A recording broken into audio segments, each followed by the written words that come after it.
Welcome back to the Eerie Mysteries, a channel dedicated to telling creepy and mysterious stories from the subreddit No Sleep. If you enjoy this content, please give us a like and subscribe to help us grow even more. And now, let's dive into the story. They called it the Crucible. It happened once a year in the middle of summer. And if we were 18 when the big day rolled around, anybody old enough to collect a pension could volunteer us to take part. For any reason. This one guy, Mr. Bowditch, ran a window cleaning business. The arthritis in his left knee meant he could tremble ladders anymore, so the morning after last year's contest, he tossed a bucket at me, the first 17-year-old who crossed his path, and told me I was his unpaid assistant.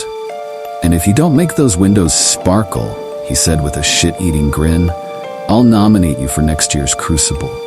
The contestants' bodies weren't even cold yet. Every day after school, I served as his lackey. I didn't complain though, just counted down the seconds until I didn't need to listen to any more rants about my snowflake generation. The morning of my 18th Crucible rolled around fast. I was in Crawford's Bay, an ugly seaside town, washing the third-story window of the courthouse. All nominations needed to be in before sundown, so I figured if I brown-nosed for another few hours, I'd be in the clear. But then, at the foot of my ladder, somebody cleared their throat. A city official was down there with a civic regalia trailing from his neck, complete with jewels and a gold chain. Gotta look fancy when you're throwing a wet blanket on a teenager's future, I guess. I considered jumping. A snapped neck would have been a much easier way to go. But what if I only broke a leg? There wasn't a doctor's note in the world that could have excused me from the night's festivities. I slid down the ladder. On the far side of the street, Mr. Bowditch glanced up from his newspaper. The official said, "How are you, Jonathan? Still snapping pictures? Listen, I've got a spot of bad news. You've been nominated as a runner." He handed me my summons, marked with the island's coat of arms. Report to Crawford's Tower at 9:30 for registration, and don't bring any food, water, or anything that could be used as a weapon. Any questions? I swallowed a gulp. Who's my sponsor?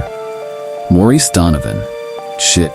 People said the old farmer built up his monstrous thighs by carrying a calf around the island's outer edge, a distance of more than 8 kilometers, once a day until it reached full size. Plus, he was a neurosurgeon with that shotgun, but I hardly know the guy. What's his beef with me? Ignoring my question, the official marked my name off his clipboard and marched off. Hey, did I say you could stop for lunch? Mr. Bowditch yelled as he hurried over, forehead veins ready to explode. Get back up there or I'll nominate you for the Crucible so fast it'll make your head spin. I've already been nominated. Oh.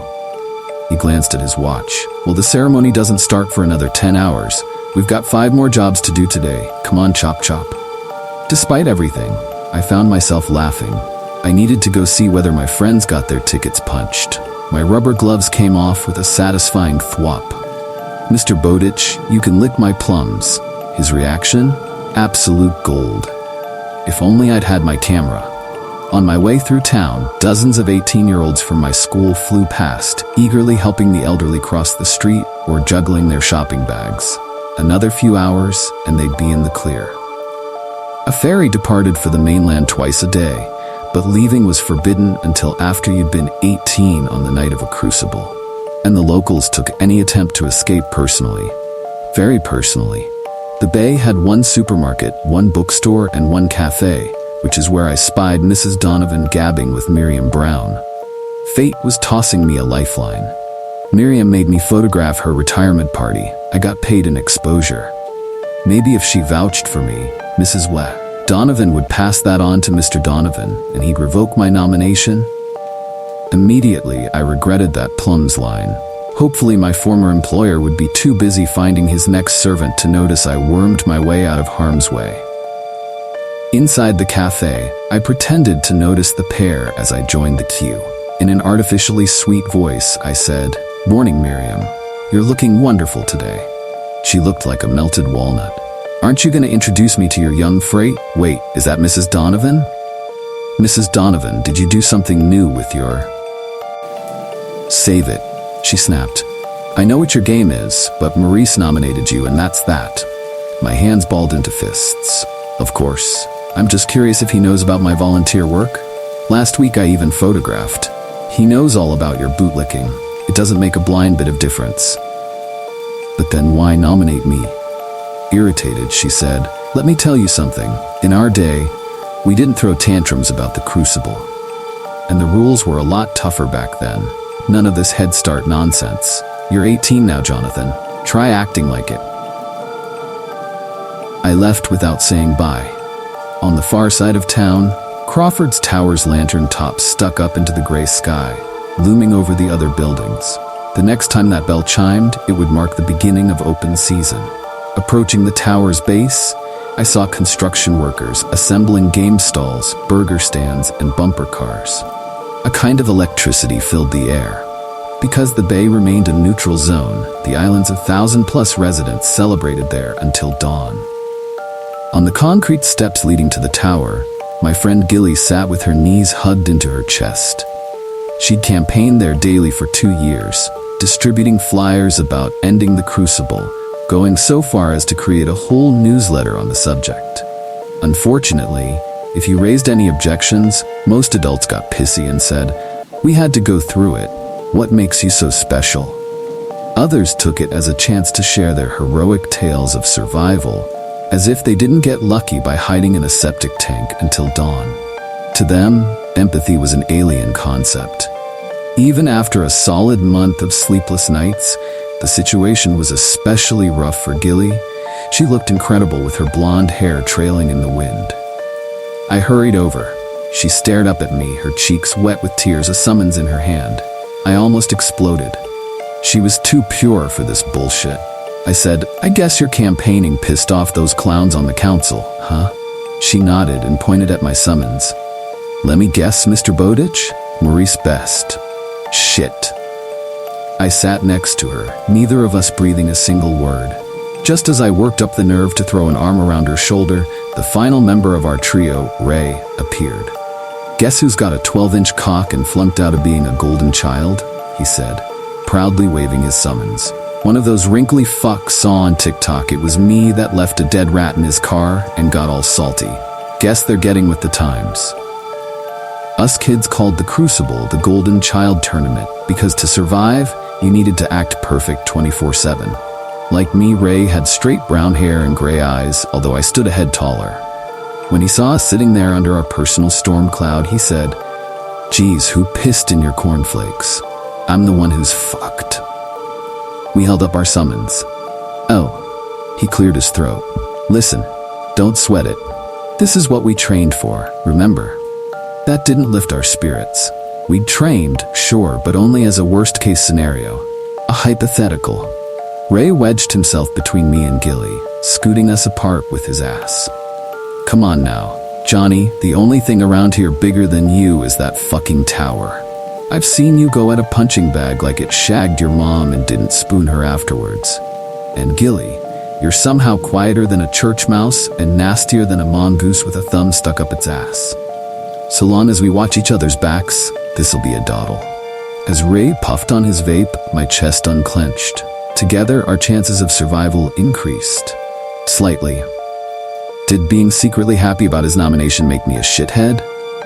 "Oi, can't you read?" Behind us, a walking corpse of a policeman tapped a no-smoking sign. Not wanting any more trouble, Jillian and I scrambled away while Ray made a big performance of stretching out. The policeman's name was Officer Best. He stood nose to nose with Ray and said, "Was I talking to a brick wall, son?" Ray puffed on his vape, inhaling as much smoke as his lungs could hold, and then blew it straight in the officer's face. The old man's sly grin sent a shiver down my spine. When Ray joined us, I reminded him pissing people off might not have been the best idea. He said he'd made so many enemies there was 0 point racking up karma now. After agreeing on a rendezvous point, we each went home to break the news to our parents. The island was shaped like a boomerang, 3 miles long from bottom to top. Outside the bay, there were mostly fields, farmyards, and a scattering of cheap houses linked by a network of dirt roads. Back home, I found my mom in the den watching TV. A talking head news reporter was fear-mongering about an upswing in robberies on the mainland. "Thank goodness that sort of thing doesn't happen here," Mom said, tutting and shaking her head. "Do you know what their problem is? They've got no way to stamp out the agitators. That's why their kids are running wild." I told her about my nomination. Without peeling her eyes away from the screen, she said, "Oh, well, whatever you do, don't hide here. I don't want the carpets getting covered in blood." In my room, I triple-checked the pack I'd prepared weeks earlier. Water bottle, energy bars, hunting knife. I'd never even been in a proper fistfight before. Would I really be able to stab someone? I slipped into bed and pulled the sheets over my head, like when I was little. Maybe this was how my villain arc started. Maybe I'd survive, grow bitter, and spend my days yapping about how our unique customs kept crime rates low and taught those pesky youths proper respect. I got up, changed into a navy tracksuit, and set off.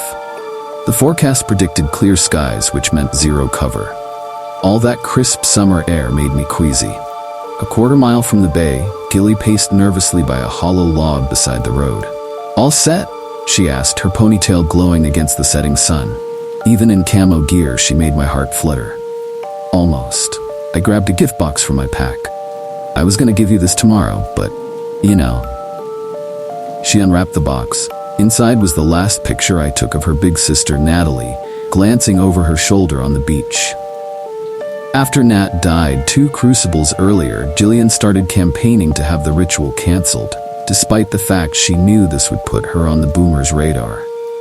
As she traced her fingers across the frame, I thought, screw this, and went for the hug. She must have liked it, because she nested her head against my shoulder. Part of me wanted to stay there, enjoying her warm breath against my neck until the officials came and strung us up on the tower for no showing. But behind me, Ray cleared his throat. We scrambled to make ourselves presentable. We'd ironed out a plan months in advance. A network of caves ran along the north coast, and the elderly had problems getting over the slippery rocks by the entrance. But that meant runners were drawn to the site like insects to a bright light. Ray said, "Let me throw this at you. Why don't we hide at Mr. Donovan's farm?" I said, "Ray, put down the crack pipe for 1 second. He shoots trespassers 365 days a year, and he's got a shell with my name on it." "Exactly. It's the last place anybody would think to look for us. Besides, even if they do, I've got this." He showed us a pistol inside his pack. "Where'd you get that?" Gilly asked. "Who cares? The important question is whether I'm a crack shot, which I am." He made some good points. Runners generally steered clear of that area. Plus, the trees that filled the gaps between the different farmers' land meant plenty of cover. We settled on his plan and stashed our packs inside the hollow log. Then, the 3 of us held hands in a triangle. Ray said, "No matter what happens tonight, let's swear whoever survives has to do something with their lives. No sitting around this shithole until we turn into bitter assholes like everyone else. Deal?" "Deal." Gilly and I agreed. She gave my hand an extra squeeze. I squeezed back. Then we set off. Throughout the bay, carnival music filled the air. We marched through the empty streets towards the tower, where a crowd of islanders munched candy apples and tossed rings at glass bottles. The smell of onions sizzling on the grill overpowered the salty ocean air. Anxious 17-year-olds watched us go by. Mr. Bowditch had already sunk his claws into one unlucky blonde boy. Further along, picketers wedged against the barrier waved protest signs above their heads, mostly kids and teens terrified about the future, but some adults too. Maybe if I'd supported Jillian's campaign instead of scrubbing windows, we'd have made enough progress to get the crucible canceled. I caught her eye and gestured at her supporters. She forced a smile. On his way toward the steps, Ray clashed shoulders with Officer Best. Luckily, some officials separated the pair before things escalated past a few angry words. My chest unclenched. We needed Ray. While the island's chief minister took attendance, His assistants patted us down and shoved us toward the base of Crawford's tower, where another 21 18-year-olds seemed even gloomier than us. 2 guys and 1 girl were in awful shape, which is a rude thing to say, but it meant we wouldn't be the slowest contenders. Our exchanges of good luck rang a little hollow. Once the light began to die, the minister took his position on a raised platform and tapped a microphone. Ladies and gentlemen, a very pleasant evening to you all, and welcome to the 81st Annual Crucible. A cheer erupted from the crowd. He waited for the rabble to die off, then said, "In just a few minutes, our runners will get an 18-minute head start to escape from the bay. From there, they're free to do whatever it takes to stay alive. Run, hide, or grab whatever weapons they can lay their hands on. The only rule is they must stay away from the town until dawn. Now, can we please have a round of applause for this year's hunters?" He gestured at the top of the tower. Along the balcony surrounding the bells, chasers stood perched like buzzards, armed with chains, bats, and guns. Amidst the sea of liver spots and false teeth, I picked out Mr. Donovan, who wore his white hair short and his beard long. Even in the winter years of his life, his body had so much bulk he could launch a haystack 20 feet in the air without breaking a sweat. His eyes stayed locked on me throughout the minister's speech. What was his problem anyway? When only the thinnest column of light splashed across the top of the tower, the minister said, "Runners, take your positions." We placed a hand against the brick base. As the sun dipped below the horizon, the crowd chanted, 15, 14, 13. My stomach churned in my throat. 7, 6. Between the fear and adrenaline, breathing was already impossible. All that training didn't count for crap. 2, 1. Dong. The terror drowned out everything around me. I was vaguely aware of runners flinging themselves forward in a panic and pouring down the steps so fast some tripped and got trampled. Finally, my brain kicked into gear. Barbs of guilt stabbed me for not helping the injured to their feet. Because we didn't want the hunters to know we were sticking together, Ray, Gilly, and I split up, disappearing into different alleys. I sprinted up the north road, and just when I'd exited the town, that bell chimed again. The hunt had officially begun. I hopped a fence and bolted across a meadow at top speed, guided by the light of the moon. Gilly and Ray were waiting nervously at the log. I'd already held them back. Ray tossed me my pack. I pulled it on and strapped the knife around my waist as fast as I could. An open field lay between us and the forest. We were halfway across, completely exposed, when a snatch of a song got carried along on the breeze. Uptown Girl by Billy Joel. The boomers were coming. A station wagon sped around a bend in the road. Most hunters systematically worked their way across the island on foot, but others drove around making noise to scare runners out of hiding. "Quick," Ray whispered, hurling himself in a shallow ditch, face down. Gilly and I copied him just as the headlights swung over us. I held my breath until the music trailed off. Ray poked his head up, one hand on his gun. Then he gave the signal. We crawled along on our elbows until we passed through an opening in the brush. We moved slowly in the dark, scrambling up and down rocky slopes, passing through clouds of midges. The forest spat us out at the back of Mr. Donovan's farmyard, where equipment sheds surrounded the main house. We searched for better weapons, but everything was locked up tight. Some sheep in a metal pen went nuts if we got too close, so we ducked behind a rock wall marking the border between farm and forest. It was chest high and roughly the length of a football pitch from the main building. For the next few hours, we scoped out the perimeter, occasionally taking on water. As the night grew colder, there was an occasional burst of distant gunfire, but the violence never seemed to get any closer. This didn't help steady my nerves, though.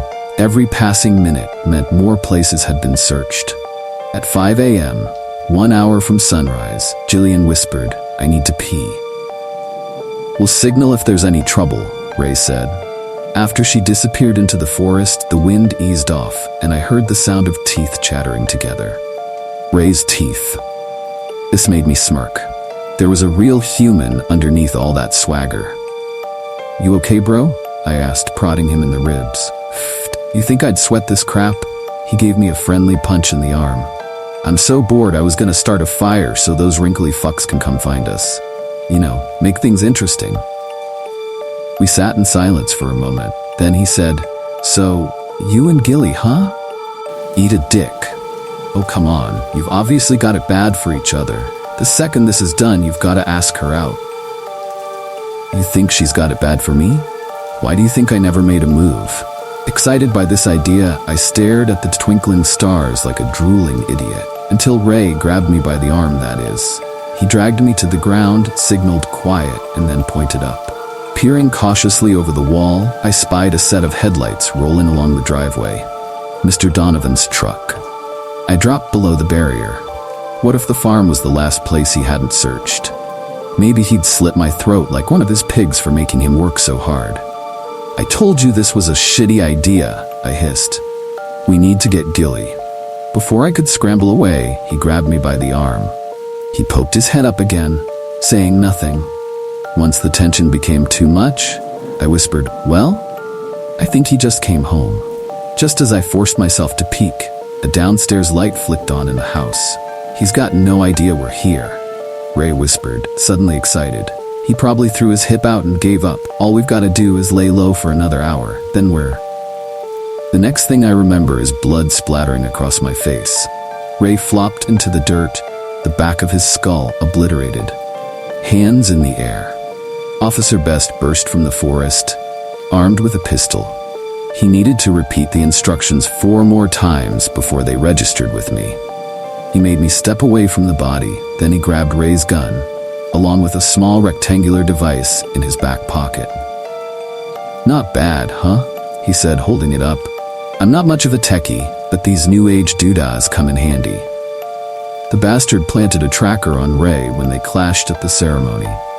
"All right, that's personal business out of the way. Now we can get down to brass tacks. Where's the girl?"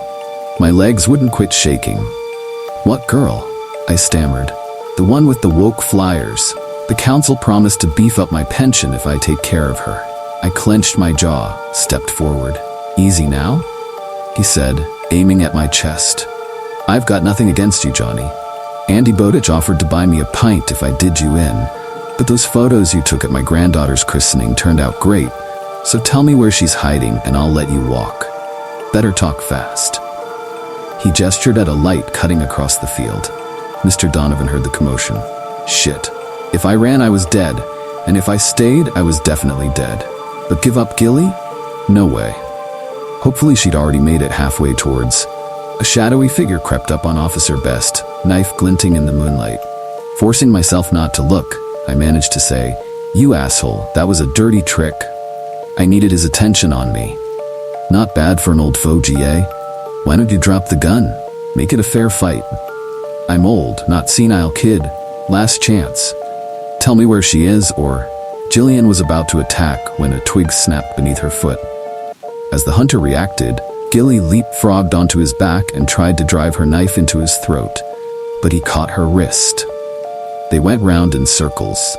The officer tried getting a shot off, but his bullet missed its target, causing birds in the surrounding trees to take flight. I charged forward and threw my weight into a rugby tackle. Then all 3 of us went down in a tangle of arms and legs. Gilly and I sprung to our feet, ready for action. But we froze once we saw the old man vomiting up blood. The knife handle stuck up from his throat. All the bastard could do was open and shut his mouth. I stood there, paralyzed. In less than a minute, I'd watched 2 people bite it. I was about to throw up, but then a branch exploded beside my left ear. That flashlight was attached to Mr. Donovan's shotgun, and he'd reached firing range. Gilly and I scrambled in opposite directions. Part of me considered doubling back, but then I remembered I was the target. At the tree line, I yelled, "Over here, you wrinkly fuck." It never occurred to me to grab one of the guns. If I stayed where the foliage was thickest, I should have been able to lead Mr. Donovan in circles until sunrise. He had 50 years on me after all. But in the darkness, I couldn't take 5 steps without sharp branches raking open my arms and legs or snagging my laces. Soon my foot slipped into the knot of an exposed root and my chin hit the ground, hard. I struggled to my feet and spat out a mouthful of dirt. When I inhaled, my ribs burned like hot coal, and my pack felt like its weight kept doubling every 10 seconds, so I slipped my arms out of the straps and let it fall. The flashlight disappeared and reappeared behind the thicket, drawing closer each time. I couldn't catch my breath. It was like I'd ran a marathon. I dragged myself through a tangle of bushes and put a hand over my mouth. "Where are you, you little shit?" The voice came from right beside me. Heavy footsteps circled my position. As he went, Mr. Donovan rusted hedges with his gun. He knew I was close. I scanned the area. Beyond a ring of trees, a clearing opened up. Maybe if I lured him there, I could take him by surprise? I crouched low and tiptoed along. I'm lucky I did, because seconds later, from that exact spot, Mr. Donovan said, "Enough games. Come out and face me like a man." I reached the clearing and held my back flat against a tree. A rocky slope lay ahead, so steep and dark I couldn't see to the bottom. I took 3 deep breaths and then snapped a twig. Mr. Donovan charged in my direction. I fumbled with my holster. Empty. I patted my pockets. Nothing. What happened to the knife? The farmer burst into the space, stopping short of the ledge. He spun toward me, shotgun raised. I went for the weapon. I only meant to steer the barrel away from my face. But it flew out of Mr. Donovan's powerful hands and tumbled noisily over the ledge. Judging by the sound, it must have been a 30-foot drop. The farmer headbutted me in the nose. I fell backwards, but a low branch held me up. Blood leaked from my nostrils and into my mouth, disgustingly warm. "Well, what do you know?" Mr. Donovan said, his eyes twinkling like Christmas lights. "You actually came out to take your beating. I didn't think you had it in you. I'm almost sorry to have to do this." As he dropped into a boxer's stance, I threw my hands up and screamed. "Wait." Weirdly, he did. "If you're gonna kill me, at least tell me why first." "Why?" he snorted. "Because why the hell not? You mean I didn't piss you off?" "Nope. You're gonna kill me for no reason?" "You need a reason? Fine. How about 'cause when I was your age some bastard came after me and I had to fight? That's the dumbest thing I've ever fucking heard. How is that fair?" See, that's the problem with your generation. Always whining. Let me tell you something. The rules were a lot tougher in my day, but did we complain? We did not. And you know what? It toughened us up. Yeah, ever hear of survivor bias? Everyone it didn't toughen up is dead. Enough stalling. Let's get this over with. With the energy of a man half his age, he popped me square in the jaw. It probably would have shut my lights out if I wasn't so pissed.